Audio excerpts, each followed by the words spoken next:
So there's a lot of messed up stuff happening around the world. We see it. We see it unfolding. We see it happening a lot all over the world, but the most that's on the platform that's like a stage is America. That's where we see most of the things unfolding. Even though things are happening all over the world, they just don't make news coverage, or people don't care enough to talk about the things happening around the world because either they don't have access to the information and the people that live there don't have a wide platform to speak. So anything that's not positive and uplifting, like motivational stuff, music that's uplifting, all of these things that just bring down your mood and lower your energy, you gotta just kind of scroll on by it. If you can't directly help the people in that situation, then there's no point of engaging in it. Like this Diddy stuff, it's still coming up. It's still coming up on TikTok. It's still trending, and it's messed up stuff of what happened in that situation and what he did. But you watching that stuff just makes you more fearful of the world. It makes you caught up in drama. It just puts you in a low vibration. So there's no point of engaging in it if you can't do anything to help that situation. For the stuff that's happening in Palestine, I'll always try to share. I'll always repost. I'll comment. I'll do those things because that is going to help get donations to those people. So if I can directly help someone, then I'll do that in that sense. And I'll feel bad for what's happening to them, but then I move on from it. If I can't do anything else, I can't give donations, if I can't do anything to help them, and all I can do is spread awareness, that's the only way I can help, then I move on from it. I don't stay in that emotion of feeling sorry for them, of all of these things that is just bringing down my vibration. I feel emotional for them. I pray for them to get help and support and whatnot, and those are the things I can do. Feeling sorry for yourself or feeling sorry for others doesn't help the situation. What helps is praying for them and spreading awareness, and more if you can. So it's like staying in that state doesn't help anyone, doesn't help you, and it doesn't help them either. So that's why you have to move on and get yourself back into a joyful state and not focus on just consuming more negative, fearful videos. Like, we have to treat our mind as a sponge that absorbs everything. So if you're going to keep watching videos that are not serving you, that are not motivational, that are not helping you grow, that are not teaching you something, that are just getting you involved in drama and looking down on people, then that's not conducive to your mindset. Then you're buying into the program that they are wanting you to be in. They want you to be in a fearful, negative, toxic state.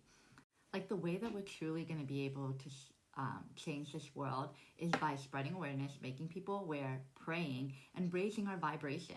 By us raising our vibration, negativity doesn't win because more and more people are raising their vibration. So we become stronger as a collective, and we change the whole reality of this world.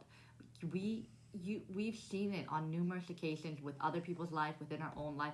When you keep praying and asking about something and you do good deeds, things start to come to you. Like, it's really about focusing on you, what your wants, what your needs are, so that you feel the greatest, so that you feel like you're at your highest self, so that you reach your highest self.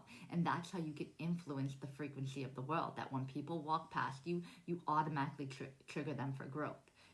They'll feel something inside of them shift because your energy will change them to a degree, but they have to go on inward and do the work to want to change themselves.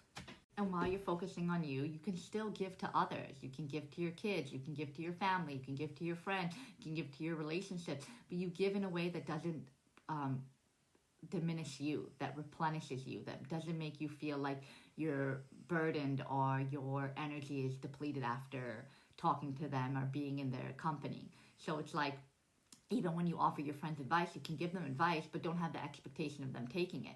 Maybe one day it will hit them and they'll say, oh, Ashley said, like, we can look at the world as like, oh, it's so messed up. There's no point of doing anything. There's no point of having hope. There's no point of this because look at how messed up it is. They're spraying chemicals on us. They're doing all these things. How can you ever get out of it?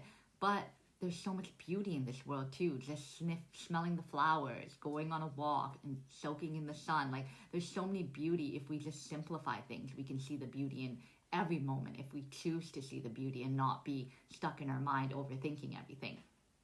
But that's how those in power want you to think. They want you to think in a negative mindset so that you don't grow, so that you don't reach your highest timeline, so that you don't reach that abundant timeline, so that you keep working for them and you don't work on yourself and work on your passions, and you're living in the fair mindset that no, if I do that, then everything else is going to fall apart. But no, things actually start falling into place. If you'll have a tower moment, and then things will start falling back into place because you do the work to make it happen. And I know we all have responsibilities, and some have more responsibilities than others, that to work on their passion seems like it's not even possible. It's impossible for them to do. But it's all in the way we view things, our perspective, what we make time for. Are you going to go drinking with your buddies, or are you going to go home and work on your passions? Like, it's all what we put as our priority that makes it possible or impossible. And like I said, it's all our perspective. Like for me, I'm living in a position right now where I only have enough to put food on the table. But I could look at myself as a lack mindset, which I have before, like, oh my God, how am I going to survive like this? I've never been in this situation. Is this really how the rest of my life is going to be? How am I going to get out of this situation? But now I shifted my perspective and been like, oh my God, I have food on the table. I can eat. Like, I still can eat fruits, vegetables, healthy food. I don't have to eat stuff that's garbage. So instead of looking at it from a lack mindset, I look at it as like, oh wow, I actually have the time to work on my passion. It's my choice of how long I put my energy into it. No one else is stopping me from it. I don't have a 9 to 5 that I have to go to and then come home and do all these things and then try to work on my passion. Like, I don't have a lot of time because I have 2 little souls. I have to cook for them, do everything for them, take them out, do things with them. But I still, within that, I make the time for it. So when he's playing, I'll try to write something while we're both outside. When he's taking a nap, I record a video. So it's like, yeah, I don't have a lot of time necessarily, but I still find the time to put it into my schedule because I know that's important to me. I know that's meaningful. I know that's how you reach your abundant timeline, by being of service to others. So it's like, instead of spending all our money consuming and thinking of the next thing we want to buy, it's like, cut out your expenses, cut out things that you don't need, and start using that, start creating extra time for you to work on the things that are meaningful to you, instead of just what new shiny thing you can get next. Thing that's going to start to change your life and make you create all these other changes in your life is working on your passion. Because then you'll feel joy, then you'll feel momentum, then you'll feel fulfilled, then you'll start realizing what your identity is, who you are as a person.